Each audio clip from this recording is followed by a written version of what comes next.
Coucou à tous et bienvenue sur ma chaîne Chai Latte.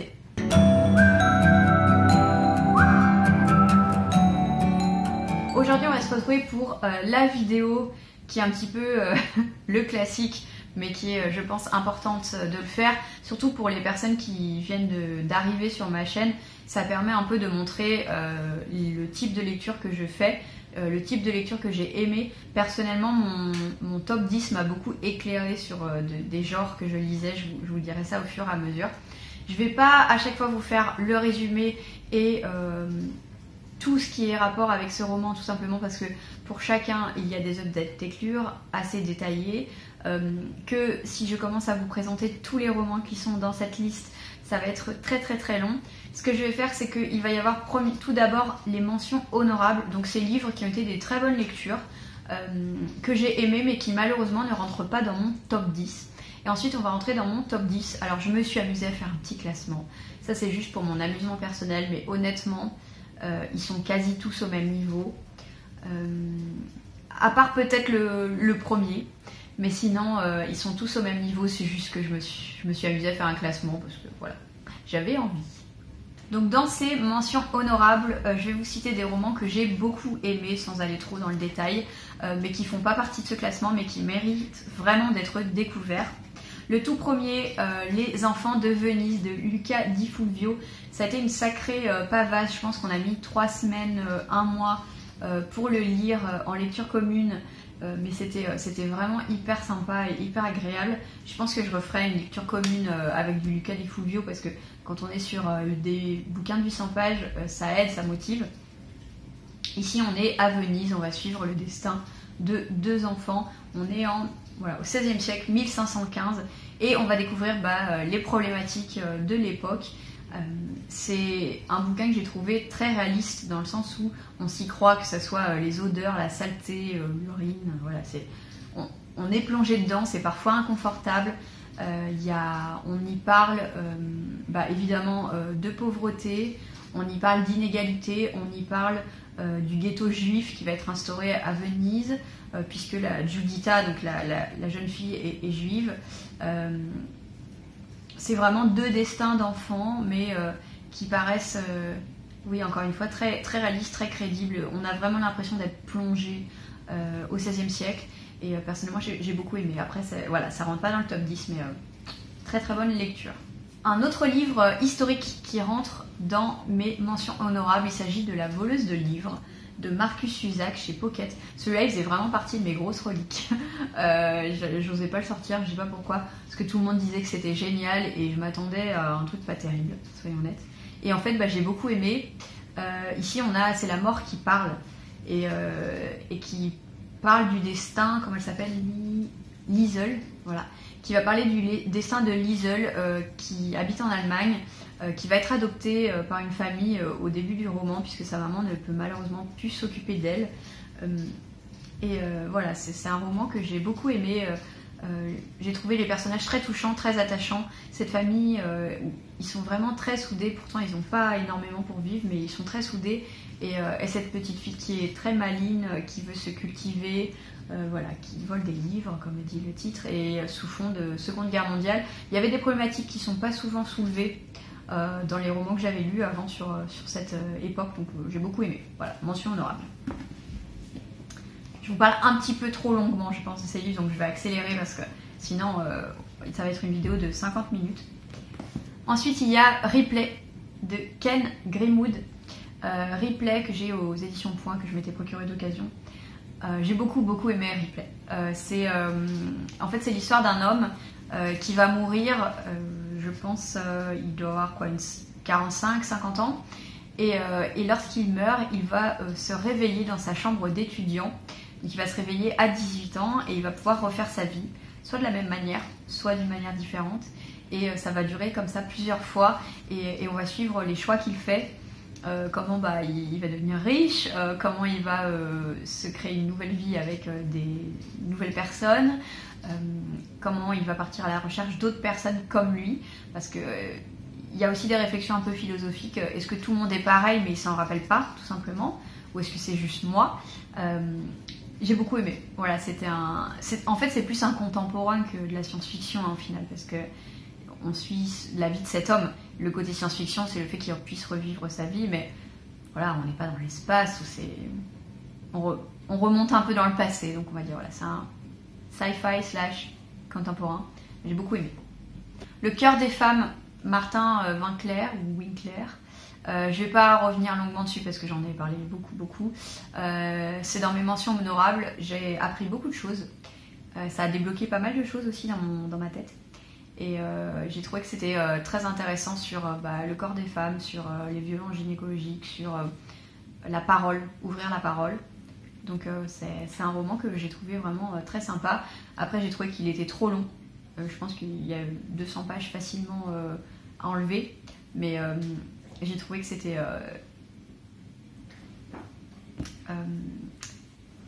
pas intéressant, mais intriguant. Et ça m'a ouvert l'esprit, donc c'est ce que je cherche en général dans mes lectures, donc en plus du divertissement, donc tout gagné. Ensuite, je peux pas ne pas citer la saga Les Chroniques de Sainte-Marie, que j'adore, qui a certes plein de défauts, qui ne plaît pas à tout le monde, et je le comprends, mais qui personnellement me fait passer un excellent moment. Voilà, en fait, je sais que je vais lire un tome, je vais juste passer un super moment, comme devant un super film, un peu d'aventure, comme si j'allais voir un épisode de MacGyver ou Indiana Jones. Voilà, j'adore, il y a plein d'actions, de rebondissements, on finit par s'attacher au personnage, surtout le dernier que j'ai lu, celui-ci, le tome 4, où je trouve qu'il y a un plus gros attachement au personnage. Franchement, moi je trouve que c'est une merveille cette saga. C'est pas dans mon top 10 parce qu'il y a plein de défauts, il y a parfois des incohérences, parfois on a l'impression d'avoir raté un épisode. Je sais pas si ça vous arrive dans des lectures, mais genre comment on en est arrivé là, et tu reviens 2 pages avant et tu dis mais bon, ok. Comme si parfois il manquait des pages, mais ça va tellement vite, le rythme est tellement haletant. Moi j'adore, et en plus on parle de plein de périodes historiques. Là on était un petit peu à Pompéi dans le dernier tome, donc j'ai adoré.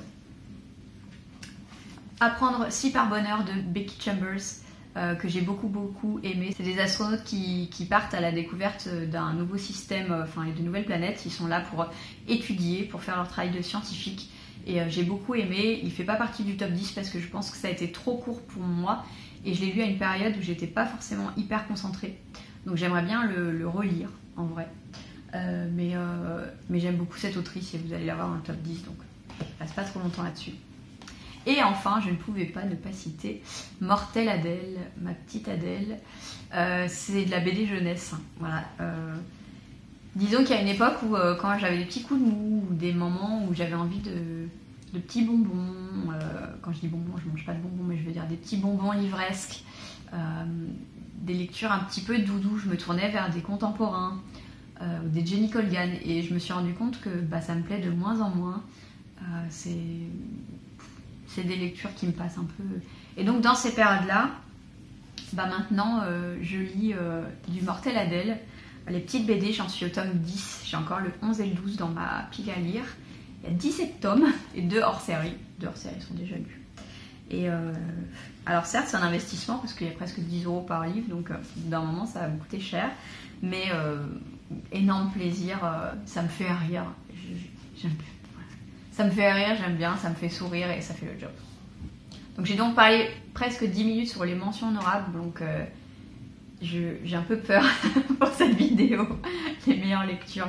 On va voir ce que ça donne. En tout cas, je vais commencer tout de suite le classement. En 10e position, j'ai mis La Gare du Pavot de Kuang. Alors je vais mettre l'image ici parce que j'ai lu en numérique. D'ailleurs, je pense que je vais me le procurer, c'est sorti chez Actes Sud, si je ne me trompe pas.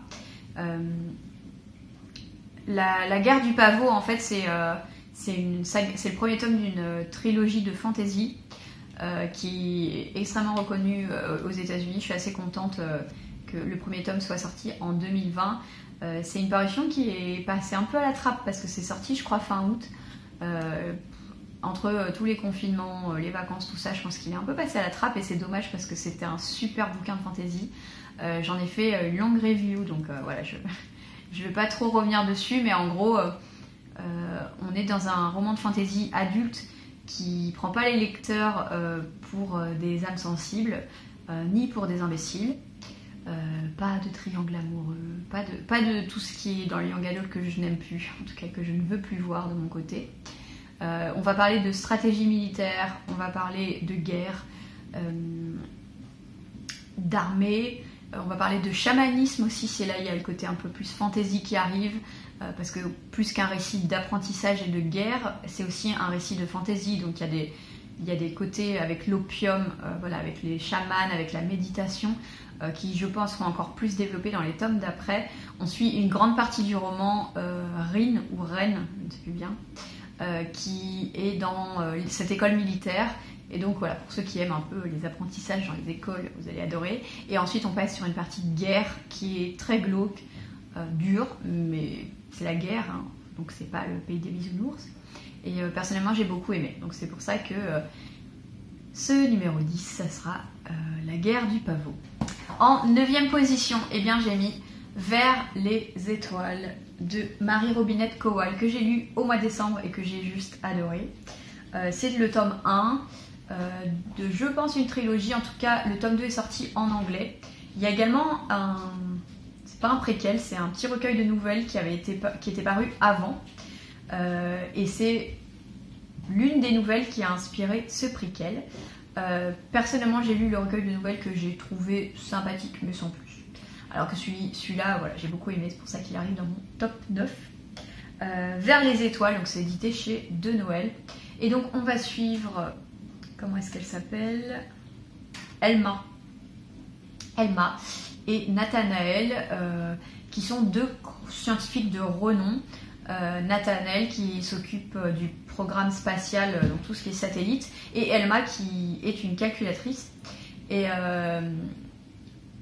ils vont faire un petit voyage à la montagne, un petit peu isolé, et sauf qu'à ce moment-là, il va y avoir une météorite qui va s'écraser sur Terre dans l'océan Atlantique, qui va créer un chaos incroyable, qui va complètement tuer, exterminer toute la côte est des États-Unis, une partie de l'Europe, etc.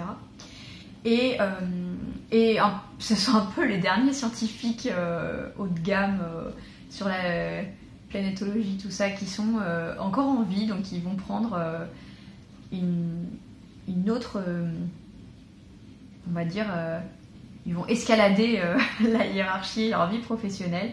Ils vont se retrouver dans une base militaire qui va ensuite devenir le centre des opérations, puis la capitale, puisque très vite on va se rendre compte que, et notamment grâce au calcul de Elma, que la Terre, enfin en tout cas la Terre est vouée à l'extinction, en tout cas la race humaine est vouée à l'extinction, un peu comme avec les dinosaures, du fait de cette météorite, et que la race humaine a, on va dire, une 50aine d'années pour foutre le camp dans l'espace avant que ça devienne invivable. Et donc le programme spatial va devenir extrêmement crucial, et c'est le point d'orgue de ce livre qui est catégorisé science-fiction, mais je suis pas hyper d'accord, parce que honnêtement, si on oublie le côté météorite, on dirait un roman historique, puisque on va suivre Elma, donc, qui est calculatrice, qui est mathématicienne, qui a un doctorat, une femme très très intelligente, dans la difficulté en fait d'être renommée,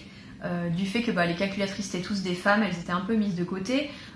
On va parler de ségrégation raciale, parce que en fait on a l'impression d'être dans un roman historique, parce qu'on est dans les années 50, 40, 50. En 52, le météorite s'écrase, et donc ils vont se lancer à corps perdu dans le programme spatial en allant le plus vite possible, et les événements réels comme aller sur la Lune, voilà, les premiers essais, la mort de certains astronautes, tout ça, ça a été intégré en fait dans ce livre. Donc finalement c'est comme une uchronie, si vous voulez. Donc pour ceux qui s'attendent à des batailles spatiales, c'est pas du tout ça. Voilà, on est beaucoup plus dans de l'uchronie un peu historique, et on va suivre cette femme qui a envie de devenir astronaute. Et c'est pour ça que la saga s'appelle Lady Astronaute. Voilà, cette femme va se battre pour que les femmes puissent devenir astronautes. On va suivre le programme spatial, voilà, sa vie de couple. Je faisais une vie de couple absolument extraordinaire, et c'est très inspirant. J'ai beaucoup aimé ce livre. Je n'ai parlé un peu plus longuement, puisque je n'en avais pas fait de petite lecture, il me semble pas, et j'en ferai pas pour le mois de décembre. C'est passé, tant pis. Je vous conseille vivement ce livre. Si vous avez aimé tout ce qui est les femmes de l'ombre, voilà, ce genre de choses, ça peut vraiment vous plaire. En 8e position, il s'agit de Votre temps est infini de Fabien Olicard, édité chez First, il me semble. C'est un livre de développement personnel que j'ai prêté. D'ailleurs, s'il y a une des filles à qui je l'ai prêté qui se souvient et qui veut bien me mettre un commentaire, ce sera avec plaisir, sinon je vais le racheter, il n'y a aucun problème. J'ai adoré ce bouquin de développement personnel, je vous en ai fait une review, j'en ai reparlé dans mes meilleures lectures, enfin j'en ai beaucoup parlé, donc je vais pas trop revenir dessus, mais en tout cas pour ceux qui cherchent des techniques pour améliorer leur temps, pour avoir une vision différente du temps, pour être efficace, ce livre est une pépite et c'est très bien écrit, c'est clair, c'est concis, imagé, plein d'exemples, franchement top. Pour moi c'est le top du développement personnel et j'ai hâte de lire son nouvel ouvrage, Le bonheur est caché dans un coin de votre cerveau. Donc j'ai vraiment hâte, il est dans la pile à lire, donc on verra quand est-ce que je peux le lire. En 6e position de ce top 10, j'ai souhaité mettre la saga Nous sommes Bob de Denise E. Taylor, c'est édité au livre de poche. Le 3e tome n'est pas encore sorti en poche, il est encore chez Bragelonne en grand format. Personnellement, je l'avais lu en numérique et du coup, j'achèterai le poche lorsqu'il sortira.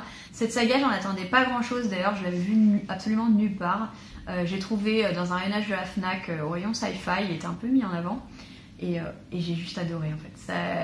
Et c'est un roman qui reste en moi parce que déjà c'est une saga que j'ai lue d'une traite, donc j'ai eu les 3 tomes d'un coup et j'ai bien fait je pense parce que il faut être dedans au début et après on est complètement immergé. Donc dans cette trilogie Nous sommes Bob, on va suivre donc Bob qui est responsable, donc CEO d'une start-up un peu tech et qui vient de vendre sa société, donc il se fait plein d'argent. Il se retrouve avec son équipe à Las Vegas et il vient de signer quelque chose de nouveau, voilà, surtout pour les gens qui sont fortunés, c'est la possibilité de garder son corps et d'être, pourquoi pas, on va dire, revivre dans le futur, une fois que la technique et la science aura fait qu'on ne peut plus mourir. Et du coup, voilà, il accepte un peu comme les gens qui se font cryogéniser. Il accepte ça. Et puis, il est à Las Vegas avec son ancienne équipe et il va se faire écraser en marchant dans la rue. Il va donc mourir. Sauf qu'il va se réveiller une centaine d'années plus tard, sans corps. Et il va découvrir qu'il est maintenant la propriété du gouvernement. Il s'est passé beaucoup de choses aux États-Unis, qui s'appellent d'ailleurs plus les États-Unis, au moment où il se réveille. Et donc Bob va découvrir qu'il est voué à devenir une intelligence artificielle, donc une machine intelligence artificielle qui va ensuite avoir la possibilité et la capacité de se démultiplier, de se créer comme des doubles de sa personnalité et créer donc d'autres machines et donc d'autres vaisseaux. Voilà, et l'histoire en fait de Bob, ça va être l'épopée un peu de Bob dans qu'est-ce qui va se passer puisque lorsqu'il se réveille, c'est un temps qui est très troublé au niveau politique. Il y a des grandes puissances qui se font face. On est proche de la 3e guerre mondiale et il va donc y avoir des enjeux spatiaux, de colonisation, il va y avoir des enjeux de politique, de diplomatie. Et j'ai beaucoup aimé parce que c'était drôle. C'était drôle, c'était plein de références, c'était facile. Voilà, n'ayez pas peur. Il y a 2-3 mots techniques qui reviennent constamment dans tout le livre. En plus, il y a un petit glossaire qui explique ce que c'est. Au bout d'un moment, on a vite compris ce que c'était. Et on va voir Bob qui se multiplie au fur et à mesure, qui va créer d'autres semblables, Bill, voilà. Et donc au début, il y a Bob 1, Bob 2, Bob 3, mais finalement, ils sont tous un degré différent de la personnalité du Bob originel. Et du coup, c'est vraiment intéressant à suivre. Ils ont tous des envies différentes. Et voilà, dans la trilogie, il va se passer plein de trucs. Et on va suivre plein de Bob. Et voilà, j'ai beaucoup aimé cette saga. Donc je vous la conseille vivement. Et n'ayez pas peur en fait. Si vous avez jamais lu de science-fiction par exemple, je trouve que ça c'est c'est assez accessible. On en est au numéro 5, si je ne me trompe pas. Au numéro 5, il va s'agir du Chant d'Achille de Madeline Miller. Voilà, Chant d'Achille que j'ai juste adoré. C'est une réécriture un peu de la guerre de Troie, puisqu'on va suivre Achille et Patrocle, leur rencontre, leur passion, puisque dans ce livre, Patrocle et Achille sont compagnons. Leur histoire d'amour qui est absolument magnifique. Et le départ pour la guerre de Troie, et ensuite la guerre de Troie qui va durer des dizaines d'années. Ce livre, j'avais peur. J'avais peur qu'il soit contemplatif, j'avais peur de l'écriture de Madeline Miller, mais en fait, tout ça c'était n'importe quoi. Je sais pas pourquoi je m'étais mis dans la tête que c'était contemplatif. Pas du tout, c'est plein d'actions. Il y a énormément de sentiments, il y a des dialogues qui sont très riches. J'avais l'impression d'avoir Achille et Patrocle devant moi et de suivre vraiment leur histoire en fait, et qui est une très très très belle histoire. Et ensuite, lorsqu'on est dans la guerre de Troie, ça m'a fait, ça m'a donné envie en fait d'en savoir plus, revenir sur Ulysse, sur Ajax, sur Priam, sur Hector, voilà, sur ces grands héros mythologiques. Ça m'a donné envie de creuser. J'ai regardé le film 3. J'ai beaucoup aimé et j'ai hâte de lire Circé. Alors si je me plante pas, on est au top 4. Mais je suis pas sûre de moi. Alors, 4e position, Dans l'ombre de Paris. C'est le premier tome de La dernière geste de Morgan of Glencoe. C'est édité chez Naos. Qu'est-ce que j'ai aimé ce roman. Franchement, je m'attendais pas à grand chose. Je me suis dit, ça va être de la fantasy, un peu young adult. Pourquoi j'ai acheté ça? Je me suis laissée convaincre. Mais j'ai juste adoré. Voilà, c'est ce que je veux lire en fait, en fantasy. Un peu plus young adult. La limite entre young adult et adulte. On n'a pas toutes ces histoires de, vous savez bien, les tropes un peu classiques. C'est cette jeune fille en fait qui est japonaise. Son père est l'ambassadeur du Japon à Paris, donc elle a l'habitude de venir souvent en France. Elle va venir à sa majorité parce qu'elle est promise au dauphin de France. On est je pense vers le 18e siècle, quelque chose comme ça, mais voilà, c'est pas un roman historique, donc moi dans ma tête j'ai imaginé qu'on était dans cette époque-là par rapport à ce qui nous est décrit dans le décor. Et elle, évidemment, ça l'intéresse pas du tout de se marier. Et non pas que le dauphin n'est pas désagréable, mais ça l'intéresse pas. C'est pas du tout ce qu'elle a prévu pour sa vie. Et en fait, on va la suivre dans cet univers. On va suivre l'évolution de son personnage. On va suivre cet univers de fantasy où il n'y a pas que des humains. Il y a aussi d'autres types, d'autres races, voilà.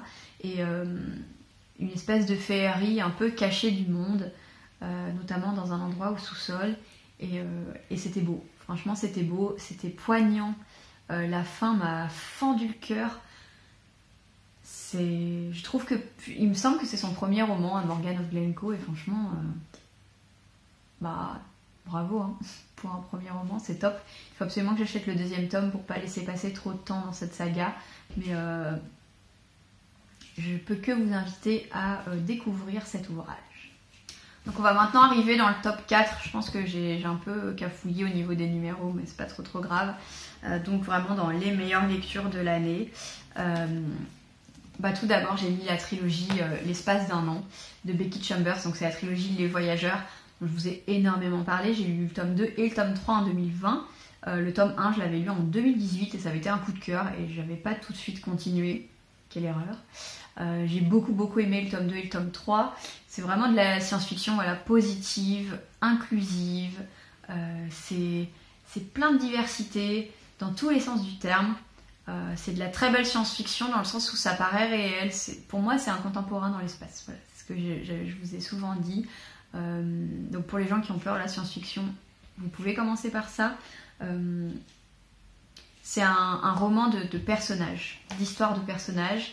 Voilà, n'y pensez pas trouver de l'action, vous n'en trouverez pas. C'est un roman qui est assez lent, mais qui creuse la personnalité des personnages de différentes races extraterrestres, la découverte de ce monde, et qui est ensuite poursuivi dans le tome 2 et 3. Alors c'est pas des tomes qui se suivent. Dans le tome 2, on a un personnage qui était dans le tome 1.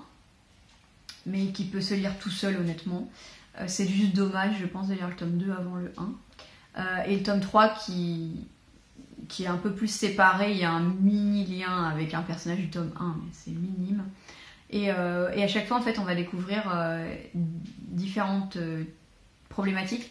Dans le premier, on suit une jeune fille qui part dans un tunnelier, donc c'est un vaisseau qui creuse en fait comme des tunnels spatiaux pour pouvoir voyager plus vite. Et elle veut pas révéler son identité et on va découvrir en fait sur elle, sur les différentes traces d'extraterrestres. C'est une très bonne introduction au monde qu'a créé Becky Chambers. Dans le tome 2, on va suivre une intelligence artificielle et donc on est dans cette intelligence artificielle qui était à la base dans un vaisseau et qui a eu un corps et qui essaye de s'adapter et de participer à cette société sur une planète et les difficultés qu'elle rencontre en tant qu'IA, les capacités incroyables qu'elle a. Et j'ai beaucoup aimé ce tome 2. Et dans le tome 3, on est dans les archives de l'Exode. L'Exode, ce sont tous les vaisseaux qui sont partis de la Terre, donc de base, avec les gens, les derniers survivants de la planète Terre. Et du coup, les archives de l'Exode, on va suivre dans ces vaisseaux qui sont toujours pas en orbite, mais qui avancent. Ils ne sont pas sur une planète. Ils sont tous ensemble, avec un côté très communautaire. Et on va suivre du coup l'archiviste de l'Exode, donc qui a dans ses archives numériques tout ce qui s'est passé. Et on va suivre plusieurs personnages. Voilà, dans ces vaisseaux de l'Exode. Donc à chaque fois, en fait, on découvre différentes races extraterrestres, différentes planètes, plus sur le monde. J'ai hâte de lire le tome 4 qui sort en anglais en 2021, donc j'espère que le tome français arrivera pas trop tard après. Je l'espère en tout cas. Mais excellente trilogie. Tome 3, encore de la science-fiction, il y en a beaucoup. Hein. On va en parler de ça après. Vers les étoiles, même titre que l'autre roman. C'est le tome 1 de Skyward de Brandon Sanderson. Pareil, je vous ai fait une grosse review, donc je vais pas trop m'apesantir, mais... Donc on y suit Spensa, qui est sur la planète Détritus, donc en fait qui accueille, entre guillemets, les derniers survivants de la planète Terre, puisque leurs vaisseaux se sont écrasés sur Détritus il y a pas mal d'années. Ils se sont construits une mini-société un peu sous terre, puisqu'ils sont constamment envahis par les Krell, donc des vaisseaux extraterrestres. Et Spensa, son rêve, c'est de devenir pilote, notamment pour se battre contre les Krell. Pilote parce qu'elle adore ça, et c'était le travail de son père. Donc son père qui est un traître, qui est mort en champ de bataille, mais qui a essayé de s'enfuir. Et du coup, Spensa a toujours eu l'étiquette fille de traître collée sur elle. Et elle a envie en fait d'avoir un peu sa vengeance, de montrer ce qu'elle vaut, et elle a absolument envie d'entrer à l'école de pilotage. Je vais m'arrêter là. C'était génial. Franchement, c'était génial. C'était mon premier roman de Brandon Sanderson. J'ai toujours eu peur d'aller vers cet auteur et ça m'a complètement débloquée. C'était vraiment super. On voit l'évolution du personnage et des compagnons qu'elle peut avoir au fur et à mesure du roman. Compagnons, je veux dire amis, collègues. Voilà. Et c'était juste une belle histoire, et avec plein d'actions, avec des super combats dans l'espace, avec du développement de personnages. Il y avait parfois des trucs un peu young adult qui pouvaient être un petit peu énervants pour moi, hein. Encore une fois pour moi. C'est juste parce que je m'éloigne de plus en plus du young adult et de la jeunesse pour l'adulte. Et du coup, quand je retrouve trop de choses qui m'énervent, ça me fait lever un petit peu les yeux au ciel, mais rien de grave. Franchement, c'était vraiment tip top et je vous conseille cette lecture. Top 2, la saga. Je mets toute la saga. Monsieur Mercedes de Stephen King. Donc le premier, Monsieur Mercedes. Ensuite, on a Carnet Noir. Et puis Fin de ronde. Mes préférés, je pense que c'est le tome 1, puis le tome 3, puis le tome 2. Personnellement, j'ai adoré. J'ai adoré la psychologie des personnages. J'ai adoré la psychologie des tueurs. Parce qu'on est aussi dans la tête des tueurs. Je dis tueur parce que on suit, au fur et à mesure des tomes, on ne suit pas forcément le même ou les mêmes, sans en dire plus. Monsieur Mercedes, en fait, c'est l'histoire d'un policier à la retraite qui a essayé d'attraper donc Monsieur Mercedes une personne qui a foncé avec une Mercedes sur des gens qui faisaient la queue pour un forum pour l'emploi. En pleine crise économique aux États-Unis. Il a tué pas mal de personnes, il en a blessé beaucoup. Et donc il n'a jamais réussi à l'arrêter. Et on va suivre donc ce policier à la retraite qui va repartir à la chasse de Monsieur Mercedes. Vraiment, il y a un trio de personnages qui se crée. Donc avec ce policier à la retraite, avec 2 autres personnages. Je ne veux pas trop en dire pour pas vous gâcher, mais j'ai trouvé que c'était un trio génial que j'ai adoré suivre au fur et à mesure des tomes. J'ai trouvé que c'était... La psychologie des personnages était tellement bien faite, l'évolution des personnages. J'ai aussi trouvé que c'était vraiment intéressant d'être dans la tête du tueur. Parce qu'on découvrait ses motivations, on découvrait son esprit qui est un peu tordu. Et on est vraiment dans l'immersion. Il y a plein d'actions, il y a des rebondissements, il y a des twists. C'est un très très bon thriller. On n'est pas du tout dans l'horreur dans celui-ci. Contrairement à ce qu'on pense souvent de Stephen King. C'est un très bon policier en fait. Et j'ai adoré. J'ai adoré la trilogie, donc top 2. Et le top 1, qui n'est pas forcément le livre sur lequel je vais plus m'apesantir parce que vous en avez eu des vidéos sur lui. Une vie comme les autres de Anya Yanagihara. Voilà, ce serait bien que j'arrive à prononcer correctement son nom de famille.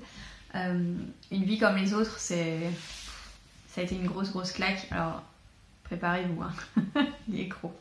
Mais ça a aussi montré que finalement, j'aime de plus en plus les livres qui sont très gros, les pavés. J'en avais peur avant, c'est plus le cas. Parce que je suis entièrement avec les personnages. Et quand c'est trop court, je n'y arrive pas. Et c'est dommage parce qu'on perd... moi, je perds de la substance et ce qui fait l'attrait d'un livre. Moi, j'ai besoin de m'attacher aux personnages. Ici, on ne peut que être attaché. On va suivre un groupe de 4 amis à l'université et on va les suivre tout au long de leur vie. C'est des personnages qui sont forts, qui sont puissants, qui sont bouleversants pour la plupart. C'est des personnages qui sont puissants, bouleversants, qui m'ont mis une grosse claque. Et j'aime beaucoup en fait, finalement je pense j'aime beaucoup les sagas familiales, mais je pense que j'aime encore plus les sagas amicales. Et ici c'est vraiment, quand je dis saga, livre, et ici vraiment c'est un très très bon roman d'amitié. Et c'était bien. Voilà, ça me donne limite envie de pleurer rien que d'en parler, parce que c'est un roman qui est dur aussi, hein. Il y a des aspects dramatiques, mais foncez, n'ayez pas peur de la taille, vous allez bouffer, je vous le garantis. Voilà, j'en dirai pas plus, je pense que ça suffit. Voilà, c'est tout pour ces meilleures lectures 2020, j'espère qu'elles vous ont donné envie. Comme vous pouvez voir, il y a beaucoup de science-fiction, donc pour moi c'était un peu une surprise parce que j'ai pas lu tant de romans de science-fiction que ça, mais la plupart que j'ai lus, ils ont vraiment été des très très bonnes lectures. Je pense que j'ai fait des très bons choix. A l'inverse, j'ai lu beaucoup de contemporains cette année, il y en a très peu qui se retrouvent dans cette liste. Il y en a qu'un en fait. Contemporain / historique, les autres sont dans les mentions honorables. Donc il faut que je revoie un peu ma manière de choisir les contemporains, ça c'est sûr. En tout cas, j'espère que ça vous a donné envie. N'hésitez pas à me dire si vous partagez ces coups de cœur ou ces bonnes lectures, parce que au final, je crois qu'en vrai coup de cœur, j'en ai eu que 2 ou 3 sur toute cette liste. Le reste, c'est juste des très bonnes ou excellentes lectures. N'hésitez pas à mettre un petit pouce si cette vidéo vous a plu, à me dire tout ça en commentaire, et puis on se dit à la prochaine pour une autre vidéo. Allez, bye!